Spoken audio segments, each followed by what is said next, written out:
Der går vi, tobeinte, høyreiste og stolte. Men hvor kom vi fra?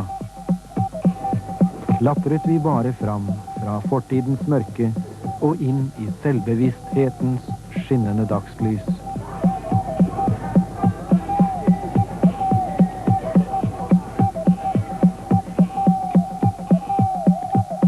Var disse våre mødre som ga oss livet som vi setter slik pris på?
Here in the old river gravel, Mr. Charles Dawson, FSA, found the fossil skull of Piltdown man, 1912-1913. Now, man has always been interested in the problem of where he came from. Modern man is just the same as ancient man in that respect. My little daughter, as soon as she began to wake up to awareness, about 1 or 2 years old, her first question was, "Daddy, where did I come from?" How would you answer that one? Now, the materialists and biologists have said that man has developed by evolution from animals, and the effort has been to find the missing links between animals and man. Today one speaks less of missing links, one speaks of common ancestors. There was necessary, of course, for the proof and fortification of the evolutionary theory, evidence required. And where no evidence was forthcoming, some scientists, with a turn perhaps for humor, invented the evidence. And here you see how they invented the evidence of an intermediary stage between man and the apes in the Piltdown skull. The Piltdown skull was a man's skull, and the jaw was a prepared ape's jaw. Now, that served for 35 years as a so-called intermediary state until it was discovered by people working at the British Museum that it was an ape jaw coupled with a human skull and was a deliberate hoax. There have been other things of the same sort, Nebraska man, but we don't want to go into the fake evidence today. We want to go into the evidence candidates for real intermediates between man and the animals. Overalt i verden har folk i årevis forsøkt å finne avgjørende beviser for menneskets utvikling fra dyreriket. Først trodde man at neandertalmannen var en god kandidat. Men i dag er alle overbevist om at neandertalmannen var et menneske. En av de beste kandidatene i dag ble funnet i Afrika. Året var 1959, stedet Olduvai Gorge i Tanzania. I den brennende sola fant Mary og Louis Leakey til slutt det de lette etter. I 28 år hadde de gravd i disse områdene til de oppdaget restene etter det de kalte Australopithecus, som betyr sørapen. Er dette en av forfedrene til det moderne mennesket? Han har utvilsomt noen menneskelige trekk. La oss høre hva Dr. Malcolm Hvordan i London har å si om dette. A number of measurements were made on these Australopithecine bones, and they were compared by a computer with those of apes and with human beings, Homo sapiens. And each time, the measurements came out so very much closer to those of apes than they did to those of human beings. And in fact, Oxnard, who did this experiment and made these measurements, came to the conclusion that he doubted if there was any link with the Australopithecines and that of Homo species. Now this was supported by the work of Sir Solly Zuckerman. He carried out a number of examinations and tests and measurements of these Australopithecine bones. And he said that the Australopithecine link is based not on hard facts, but on speculation. Men hva med den svært menneskelignende kjeven og tennene? Vel, ved siden av det faktum at denne type kjeve fremdeles er å finne hos noen av dagens aper, er det vanskelig å trekke presise konklusjoner på grunnlag av kjeveform og tenner. Odontologen Dr. John Quozo har undersøkt dette i mange år. Hans resultater er ikke oppmuntrende for de som jakter på de manglende missing links. What I have here is a display of upper and lower jaws. The lower jaws being in the first row and the upper jaws being in the second row. They're called mandibles and maxillas, technical term. What I've tried to show is the range of human variability. This range is measured by taking two wires and lining them up along the ridges of the teeth. And you could line up the wires like this and then measure the angle right up there. That angle is measured. This one turns out to be 67 degrees. Now, we follow this all the way around the curve here, and we see at the end of the curve, practically parallel arches, there is a rather parallel set of teeth. This belonging to a human as well, as all these are patients of mine, or have been at one time. This little girl has a 10 to 12 degree angulation between the two rows of her lower teeth. This compares to this chimpanzee, juvenile chimpanzee lower jaw, very closely. As you can see, they're very much alike and very similar.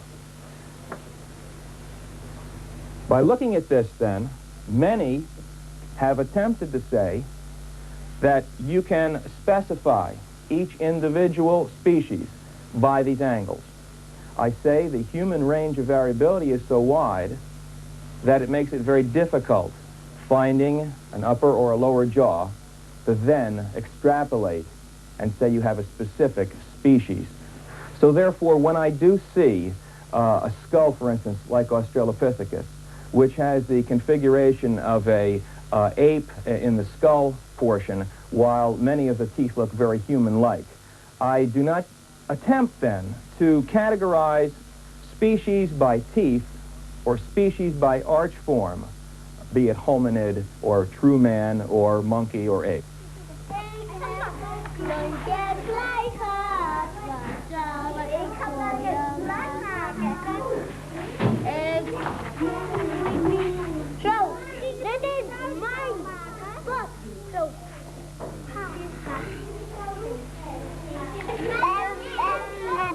Barna leker.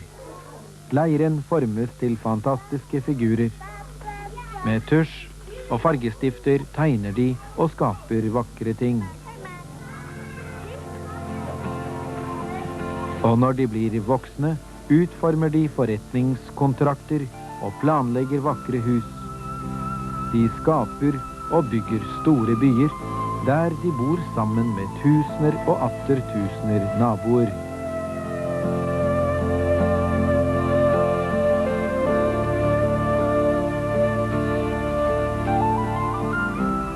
Deres tekniske begavelse kan øyensynlig gjøre alt, til og med fly. Høyere og fortere enn selv fuglene.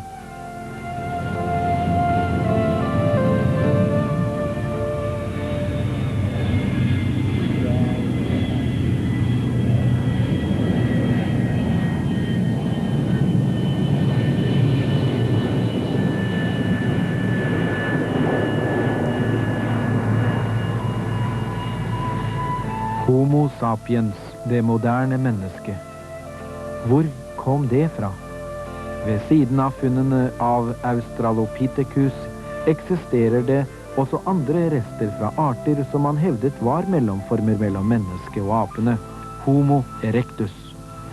Some fossils discovered near Pekin between 1920 and 1940 were classified as Pithecanthropus pekinensis, but these were later renamed as Homo erectus.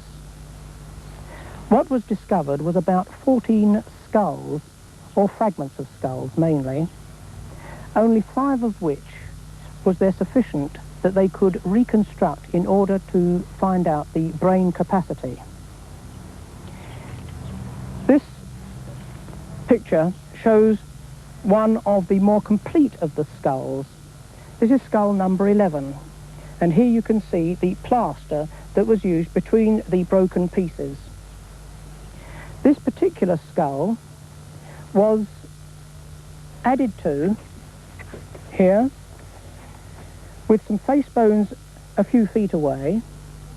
The skull was completely reconstructed, and this jaw came from a part of the excavation 80 feet further up.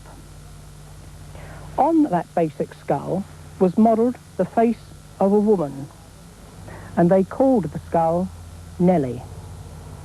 Now, this picture and this reconstruction are the ones which received the great publicity.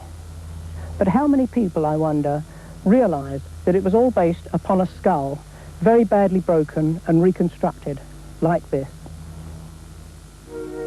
Ikke bare blir skallene rekonstruert på grunnlag av noen få fragmenter, men de mer eller mindre menneskelige ansiktene er resultat av en kunstners arbeide.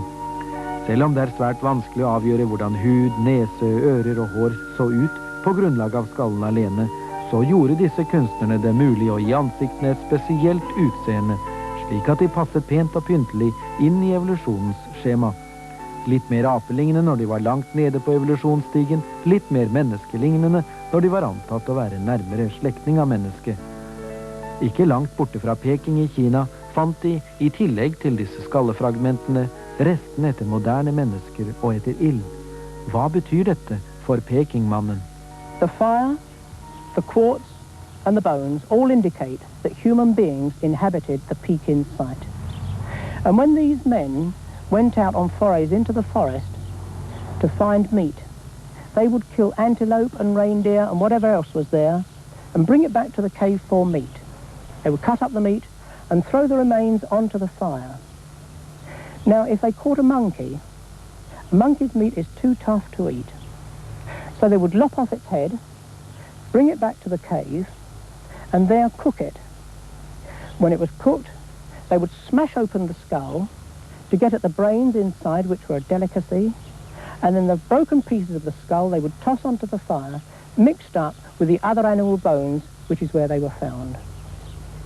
And perhaps several hundred years later, the experts appear to have come along, and when they find these bones of apes, they have put them together in a reconstruction and claim that they have found another missing link, Pekin man. Triste saker. Nellies vakre trekk tilhører i så fall bare en utdød ape. La oss se på noen andre forsøk på å finne forbindelsen mellom menneske og ape. Vitenskapsmenn i Oklahoma har observert skimpansen Washoe i mer enn 10 år ved bruk av moderne video. Det viste seg å være mulig å lære Washoe en god del tegnspråk. Ved å bruke hendene og hodet sitt kan hun fortelle de som passer på henne hva hun ønsker. Et jordbær eller et eple, at hun er tørst og mange andre ting. På grunnlag av dette har noen trukket den konklusjon at dette tyder på at aper har muligheter til å snakke, men at de bare mangler de rette musklene i strupen.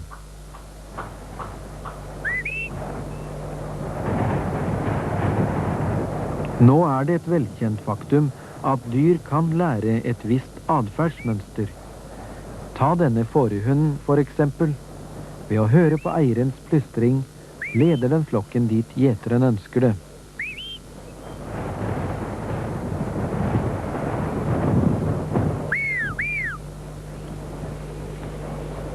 Men er en innlært reaksjon på visse signaler en virkelig indikasjon på hjernens kapasitet for sammenhengende tanke og tale? Så avgjort nei. Gapet mellom menneske og dyr ser ut til å være for stort til å komme over.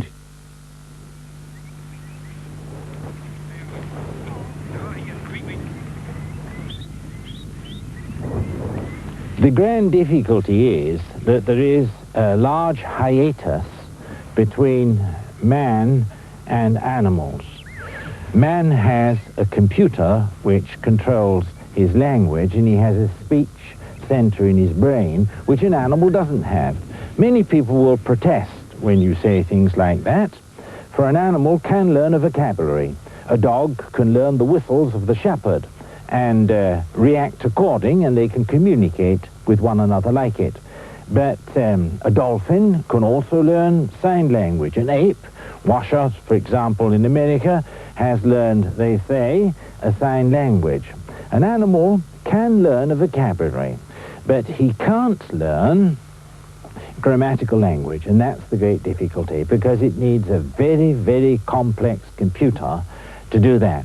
And there are no intermediate stages have been found which would fit in to man being a speaking animal and an animal not being able to speak.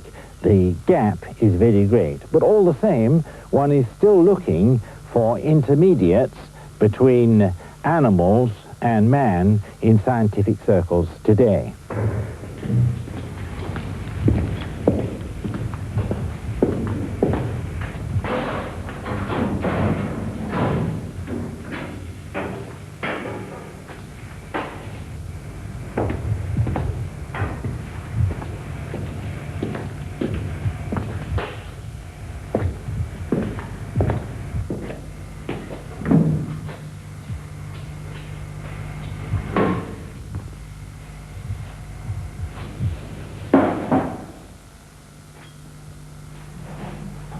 I de dype kjellerne ved det naturhistoriske museet i Leiden i Nederland oppbevares det en skatt i en safe. Fossile bein, funnet av hollenderen Eugène Dubois. Historien er slik. When Darwin produced his book, The Origin of Species, in 1859, there was no fossil evidence at all that linked man with the apes. Now, Eugène Dubois went out to the Far East in the 1880s, and he told his colleagues that he was going out there specifically to find the missing link. He eventually arrived in Java, and there he found two very human-like skulls, known as the Wojak skulls, but they were so human that he could not use those at all. In 1891, he found a skull, and a year later, 15 meters away, he found a very human-like leg bone. Eventually, Dubois decided that the leg bone belonged with the skull cap, and that he had found an upright walking ape, and he named it then Pithecanthropus erectus. Here we have his skull cap, and here we have the leg bone. Now, what really were they? It was generally accepted that this leg bone was very human indeed, but there was considerable debate about the skull cap. When he returned and published his results, saying that he'd found the missing link, the upright walking ape, there was a great deal of publicity and a great furor over what he found. But all the time that he was giving these lectures, he didn't at any time mention these earlier skulls that he'd found, the Wojak skulls. He kept those skulls secret for 30 years and told nobody about them at all. And it wasn't until 1920 that he released to the scientific world the fact that he had discovered them. This, of course, caused great consternation, because if he'd have shown those two very human skulls at the same time that he showed his Java man, nobody would have accepted these bones as being those of a half-man, half-ape, because he had at the same time, in similar dated strata, found these very human bones. Later, he did admit, just a few years before he died, that all he had found was the skull cap of a giant gibbon. Noen fragmenter fra en utdødd kjempegibbon på Java. Rester av en sørape, Australopithecus, funnet i Afrika av Liki og av Johansson, som kalte sin etiopiske Australopithecus for Lucy. Disse og lignende funn er hovedresultatet av jakten på menneskets manglende mellomledd. All the fossil fragments that we have looked at so far, I would consider all as apes. And that would include the Australopithecines, Pekin man and Java man, which are now classed as Homo erectus, and Johansson's finds in Ethiopia. All just simply apes. Men er det funnet fossile rester etter mennesker som levde samtidig med disse tidlige apene? I 1968 undersøkte dr. Richard Leakey det østre Rudolf-området i Kenya. Han fant noen fossiler av Australopithecus, men 4 år senere gjorde han sitt mest berømte funn, bitene av det som nå kalles skalle 1470. Det tok litt tid å rekonstruere skallen, men da viste den seg å ha bemerkelsesverdig menneskelig trekk, slik som avrundet hodeform og nesten vertikal overkjeve. Hva mener dr. Leakey om denne berømte skallen? Er den et menneske, homo sapiens, eller bare en ny ape? The skull contained a brain that had apparently a high degree of potential intelligence. The area associated with speech in the modern brain was developed in this form. The teeth of 1470-like animals have been represented by other specimens, were very like our own. And the fact that we have archaeological traces at the same time suggests that 1470 was generally behaving very much like humans do today. I would say 1470, or Homo habilis, is a perfectly good example of the genus Homo, and definitely man, as opposed to ape man or ape. La oss nå forsøke å trekke en konklusjon. Hva betyr skalle 1470 sett i forhold til de andre av menneskets antatte forfedre? The evolutionist has produced a number of fossil fragments which they consider links man with the apes. I've summarized their position on this chart. These are the deeper, older layers, and these are the more recent. Here we have Ramapithecus, an ape, and all they have of that is about 30 jaws and teeth. Then we have the Australopithecines, Homo habilis, and Leakey's 1470 skull, Homo erectus, consisting of Pekin man, Java man, Neanderthal man, and Homo sapiens, only appearing in the top of the most recent strata. That is the evidence produced by the evolutionists in the standard textbooks. But if you inquire further, there have been quite a number of other fossils found, and all of them human. These have been found in strata that has much the same date as Ramapithecus, Australopithecus, Homo habilis, and 1470 man, as we have said, we think is just another human being. These are found in very deep strata, and they are living at the same time as these so-called missing links, which are said to lead up to Homo sapiens. I menneskeslektens utviklingslinje måtte altså barn og tippoldefar ha levet samtidig. Dette er selvfølgelig umulig. Homo sapiens sammen med Australopithecus. Men i en skapelsesmodell er dette ikke noe problem. De ble begge skapt på samme dag.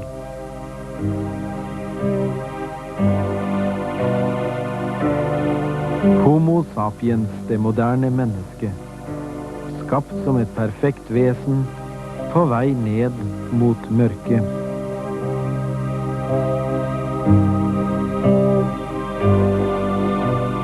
Men fremdeles er det enestående. Det kommer spesielt klart fram i dets evne til å skape.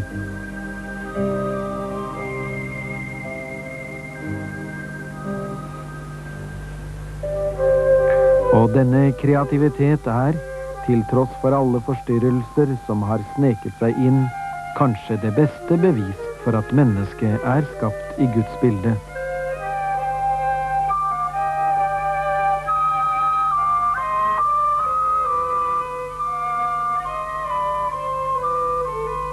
Menneske og ape, opplagt en likhet i form, men ikke nødvendigvis beslektet. Professor Wilder Smith. Now, all the evidence we have on hand at the moment points to the fact that we have extinct and extant apes, or we have extinct or extant men. We have intelligent apes and we have less intelligent apes, and the same can be said for man. But never the twain shall meet. They are apes and remain apes, and man remains man. Now, if you go into a zoological garden and stand in front of the chimpanzee cage, you'll find people standing there and laughing at them because they see the resemblances. There are homologies there. But don't let's be deceived by homologies, because likenesses can come just as easily from the fact that a common creator made them all. And I personally believe that the genes, which are the blueprints which made the various kinds and species, can only arise from a creator who made them all, and therefore the resemblances or homologies which we do in fact find in biology today.